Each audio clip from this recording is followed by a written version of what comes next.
Hello, Hi. Minju.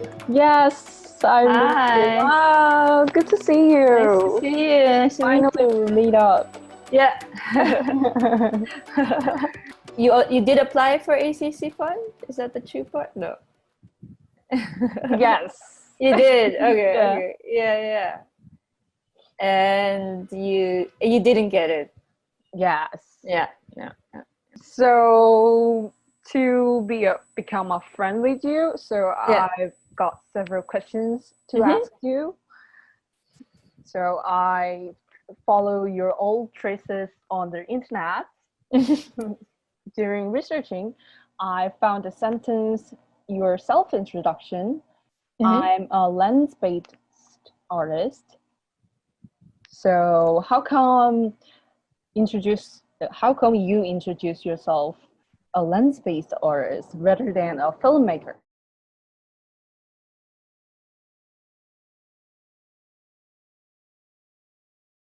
I don't want to be boxed into a certain sort of profession or a certain field. I feel like, at least in the Philippines, the worlds of film and sort of the visual arts are quite separate. So you kind of get labeled as something, and I kind of like to be more fluid and to sort of go between these two worlds. I never felt very comfortable in just film. I always felt I needed to have exposure to both. I mean, both worlds have their own, they have their own sort of, egos, this personas and egos and everything. But yeah, I guess I wanted to be able to go in between both worlds. What will people say about your new work? About my new work? I mean, it's hard to say what people will say about it. I can only really say how I would describe it. It has less narration than my other works, perhaps. It's more based on image and sound, and on biology, actually, because I'm working with birds. So, and this is all found footage. So the challenge for me now is less of how to compose the image, but more of how to select the images and then be able to edit them together in such a way that's interesting. That's not doesn't come from my own view, actually. Well, it is also but another view. It's not my photos, not my videos. So I'm using entirely, the challenge was to really find videos, some footage that really resonates for me. And so far I have not been able to get so much footage. So I'm still looking, actually. But it's more about really connecting with people who have the footage. I think it's more about this interaction with people, who are very interesting people.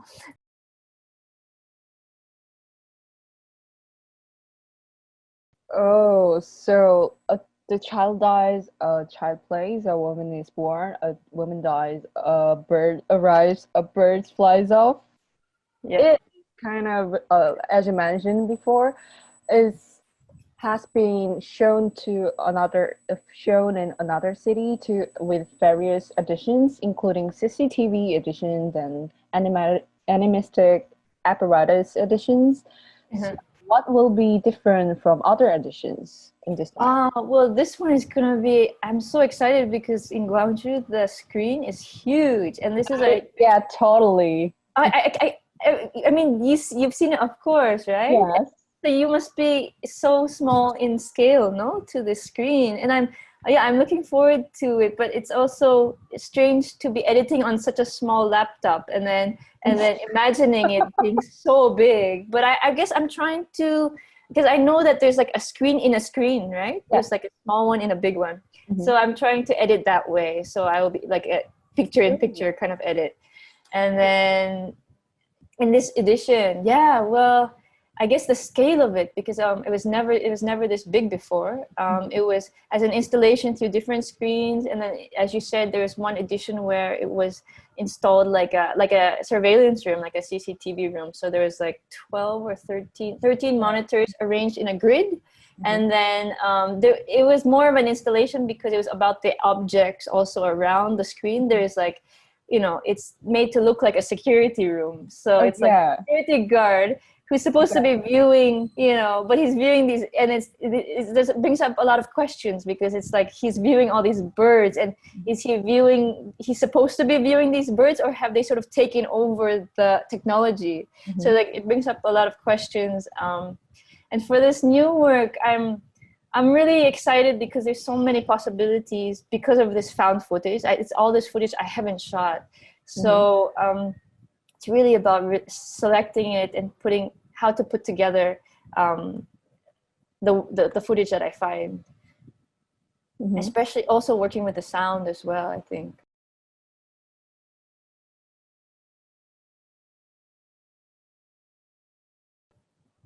So let's move on to questions of yourself more. So what is your essential material for your work? Or it could be any ideas or mediums or tools, anything. I guess it's about the process of coming to a work. For me, it's always a way of kind of making sense of something I ignored before, or I didn't really understand before. It's a way of coming to terms with things that I've encountered in the past. So it's kind of a way of processing things that I want to process, but had trouble to do so without on my own, without making something. So it's kind of a therapy, you know. Wow. How can you say it is therapy? For sure. Like for this work, I have a really big fear of birds. So by making this, I'm trying to confront that fear. Wow. Yeah, I grew up very terrified of all birds, actually.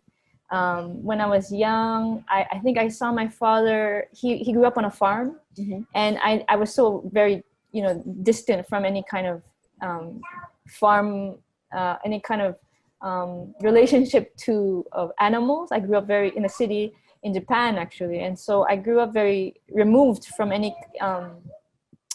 experience of dealing with animals and also killing animals. So I saw my father kill a chicken. I cut the head off a chicken, and I think that sort of scarred me for a while. And I also saw the movie, the Hitchcock movie, The Birds. Oh yeah. When I was young. That also maybe affected me, and I used to imagine when I was a kid, like I would be walking to school and I see like something on the ground and I can't tell what it was, but maybe it was like a piece of trash or something, but I would imagine that it's like a dead bird. So and now you were working on like tons of birds? Yeah, it's kind of scary. Yeah, so that's why it's hard to do, but I think it's something I need to do. But why did you choose your material as a bird? Yeah, well, I've been wanting to make a film, like a feature-length film about my father, who migrated to the United States in the 2000s, and I heard from my mother that he had this kind of encounter with a wild bird, and I thought it was really, really interesting, and I wanted to make a film based on this episode, this kind of little encounter with my father, and then but also expand it to sort of show his life as a sort of immigrant in the U.S. And I know that in order to make this film, in order to be able to shoot with a bird, I have to become comfortable with birds. So that's why I'm doing this project. It's like a way to test myself, to show myself I can approach them. I can actually go near them. So far, I haven't. In the first edition, I shot some, but it was through like a birding scope, a spotting scope. So I didn't actually go near them because it was through. I would shoot all my footage is shot through a spotting scope, like a telescope for bird watchers. So I'm very far away. But then suddenly through the birding scope, it looks like you're so close. So it's kind of a mixture of this, this, you're not actually close, but you feel like you are.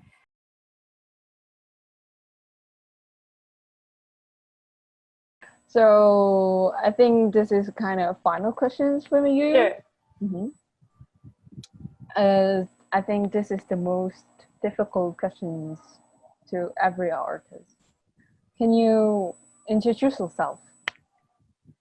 Yeah, that's a difficult question for not just artists, for anybody. I think. I know.